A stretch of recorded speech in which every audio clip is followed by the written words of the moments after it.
কুষ্টিয়ার খবরাখবর যদি আমরা জানতে চাই, আমাদের সাথে আছেন মাহতাব উদ্দিন। মাহতাব, আপনি জানাবেন যে কুষ্টিয়াতে আসলে নির্বাচনকে কেন্দ্র করে কেন্দ্রগুলো কতটুকু প্রস্তুত রয়েছে, সেখানে আসলে পরিস্থিতি কেমন? ধন্যবাদ রুবা এবং অতি। আপনাদেরকে জানাতে চাই যে কুষ্টিয়ার 4টি সংসদীয় আসন, এই 4টি সংসদীয় আসনের যে নির্বাচন অনুষ্ঠিত হতে যাচ্ছে আগামীকালকে, সেই নির্বাচনে 599টি কেন্দ্র রয়েছে।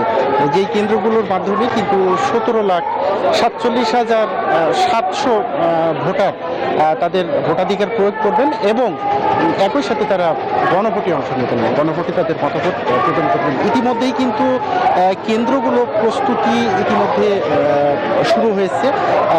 এই 599টি কেন্দ্রের মধ্যে 306টি কেন্দ্রে কিন্তু সিসি ক্যামেরা স্থাপন করা হয়েছে এবং 125টি কেন্দ্র যেটি ঝুঁকিপূর্ণ কেন্দ্র, সেই কেন্দ্রগুলোতে কিন্তু বাড়তি নিরাপত্তা ব্যবস্থা করা হয়েছে। এই তথ্যগুলো জানিয়েছেন জেলা রিটার্নিং কর্মকর্তা এবং কুষ্টিয়া জেলা প্রশাসক।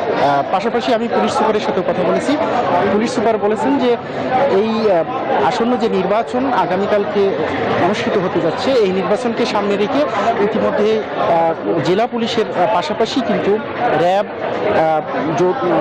বিজিপি, সেনাবাহিনী এবং বিমান বাহিনীর সদস্যরা কিন্তু তাদের যে টহল কার্যক্রম এবং এই কেন্দ্রের যে নিরাপত্তা নিশ্চিত করা, সেই নিশ্চিত কার্যক্রম কিন্তু ইতিমধ্যেই তারা সেটি বুঝে নিয়েছেন এবং কেন্দ্রগুলোর আশেপাশে যেহেতু ব্যালটগুলো বিতরণ করা হচ্ছে এবং এই ব্যালটগুলো কিন্তু প্রিজাইডিং অফিসার এবং পোলিং এজেন্টদের মাধ্যমে কিন্তু আজকে সরাসরি কেন্দ্রে পৌঁছে যাবে।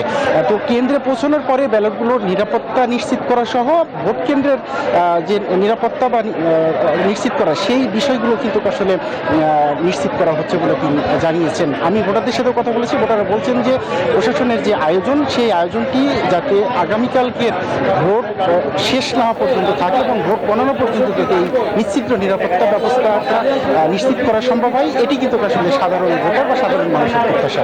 এই ছিল কুষ্টিয়া থেকে। লালন, আপনাকে ধন্যবাদ। প্রতিদিনের ইফতারে চাই স্বাস্থ্যসম্মত ও মচমচে রুচি মুড়ি।